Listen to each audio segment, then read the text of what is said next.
Jewish Messiah is, and is actually... All right, good morning. I saw this little video.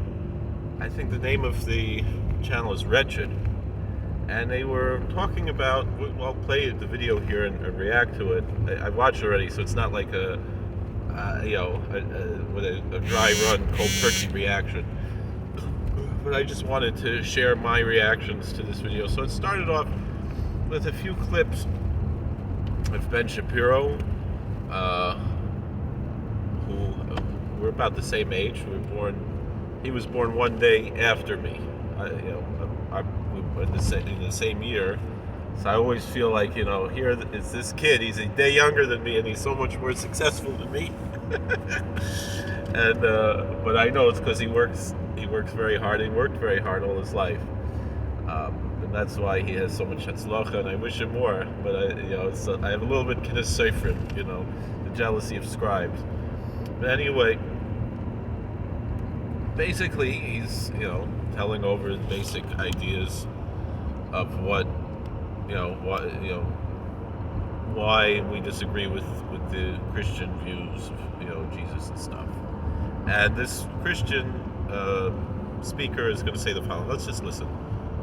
The kingdom of Israel, we all appreciate in control of that kingdom, bringing more Jews back to Israel. All of these things. This is a little too Zionist for me, but Messiah does. As much as we all appreciate Ben Shapiro for his oftentimes spot-on political commentary, make no mistake about it, Ben Shapiro is not a fan of Jesus Christ. All right. So first, the one thing about this video, and I'm pretty politically right-wing, for the most part, maybe not in everything, but what they would call that, and this is just very black and white. This is not what I consider the classical liberalism of the American right, but it is definitely in line with a lot of evangelical Christian views, and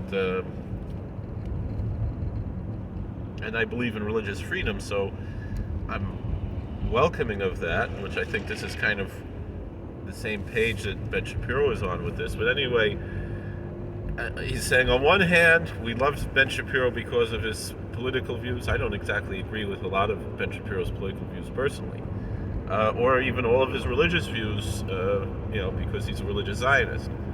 And I think also he's very misguided and kind of Pollyannish in his religious Zionism. But nonetheless, so of course, all right, we love Ben Shapiro because he's politically right-wing. It's kind of shallow. So that already kind of set the course for what this video is going to say. But then he says he's not a fan of Jesus, right? Who the Christians call their Christ. And I don't really see that here, that he's not a fan. He's just not a believer, right? And I'm going to talk more about this. Let's listen a little bit more. Is why it was a bit perplexing that Ben spoke rather abusively about the Christian Asbury Revival. People need that in their lives. People want to feel that feeling of belonging, a feeling of higher purpose, and feeling they're part of something bigger than themselves. When that is oriented towards something proper, like a relationship with God, a God who calls on you to be moral and good toward your fellow man, that is an amazing, amazing thing. What I'm hoping is that what's happening in Asbury is the forerunner to a broader religious revival. Perhaps we should be... All right, so this, of course, got Ben Shapiro in trouble on both sides, right? Because here's a Christian criticizing him because why is he praising a Christian gathering if he's not a Christian? And of course, some of the more fundamentalist Orthodox Jews are like, how dare you praise a Christian gathering? And so you're going to have both sides attacking him and probably me for the same thing. For those who don't know, in a college down south, every couple of years, they have this kind of spontaneous, what they call a revival. And the college is called Asbury College, the Christian college. And, it would be, to me, the equivalent of, let's say, where I went to college, Lander College for Men. as a Jewish, Orthodox Jewish college. And if one day, they started to have a tish or kumsitz or something, meaning we still daven 3 times a day like we always do, but or everyone, said they're going to sit and learn all day and not go to English, or there's going to be someone learning all the time in the Besmedrash. That really there is. As far as I know, almost 24/7, there's someone sitting in Besmedrash and Lander College learning. Might not be packed, but when it's Seder, so it's not really that amazing of a thing, except for that it attracted people from around the world and to come to this place. So again, if Jews all around the world would come to Lander College and decide they're going to sit and learn for a couple of hours and then move on and just to experience that, it's not that amazing of a thing, but it is a nice thing. It is something that still, nonetheless, I also felt the same way. I felt this was inspiring and positive, and it made me feel very happy to hear about. And my wife and I both, we said, even though we don't believe in Christianity, this was a nice thing, and something nice to hear about in the news, that something like this is going on. Anyway, this very fundamentalist, very black and white looking speaker on this couldn't understand this. Let's listen more. Cool. Ben's closer to believing in Jesus. Instead, we should be saying something's a bit off here. So that's one thing. So all right. So he's saying, "Oh look, we're just about to convert this guy who we like, but it would be better if we could convert him, right?" That's how the guy's looking, right? And again, not all Christians look at it, not even all evangelical or right-wing Christians look at it this way, but this is how this guy is looking at this. But so then he's like, "Oh, here's the caveat here, right? Because it's not so great as you say, as in his view, which I think is kind of silly and immature." But let's go on.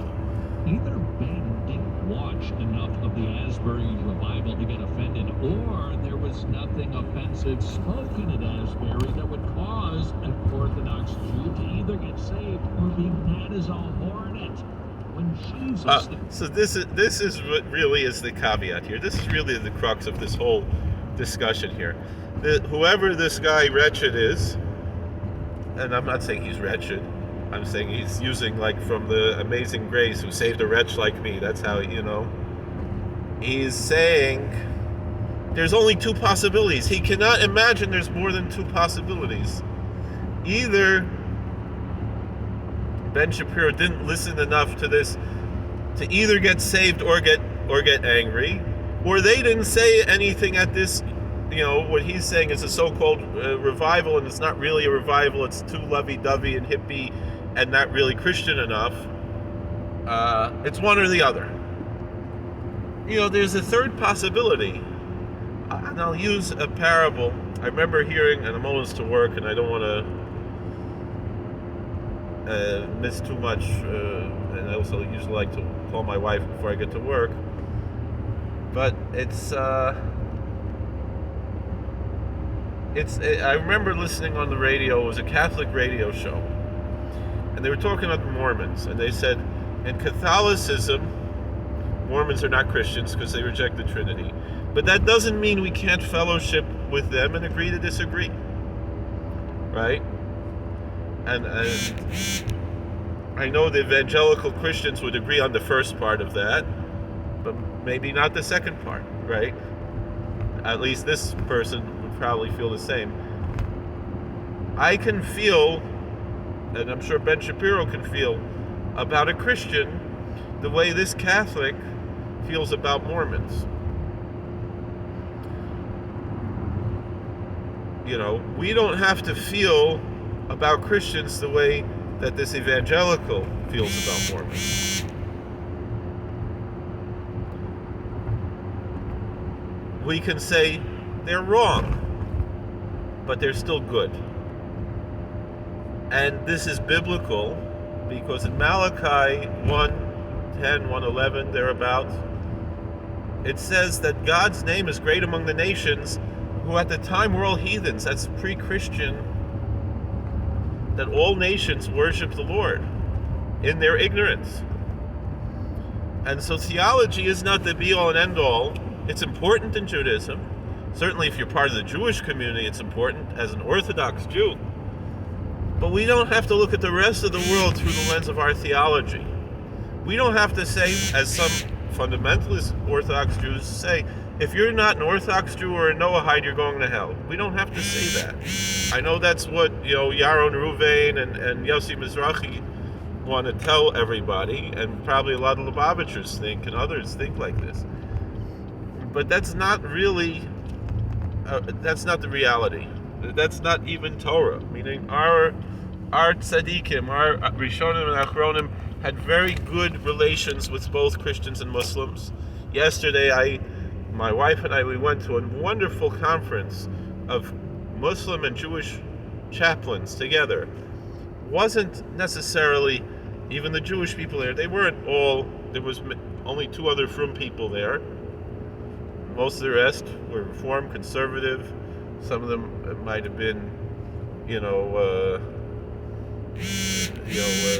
other lifestyles that we obviously disagree with religiously, and even strongly.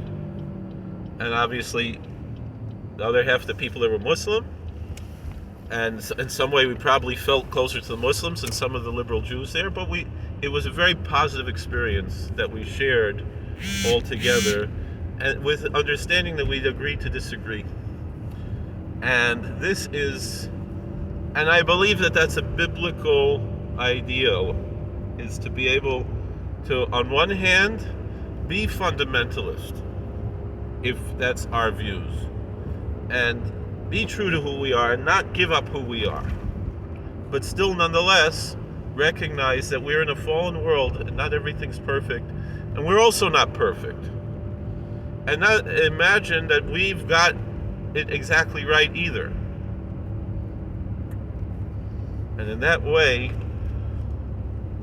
we can make it through this mess that we're in, of this fallen world, of this golus, of this exile. And, not necessarily feel that everything has to be my way or the highway. This is something I learned from one of my teachers, Rabbi Ariel Bar-Tzadok. Even I only ever met him once, but I've learned a lot from him over the years. I've only spoken on the phone maybe 3 or 4 times in my life. But I listened to a lot of him, and he's someone who's very strongly Orthodox, but understands, we see in our Chazal, the oscillating consciousness, to be able to recognize that there are different views, and we don't always have to agree. That's my little piece there. Thank you for watching. God bless. Please like, share, and subscribe, comment, and I hope we'll see you later. All right, how do I turn this off?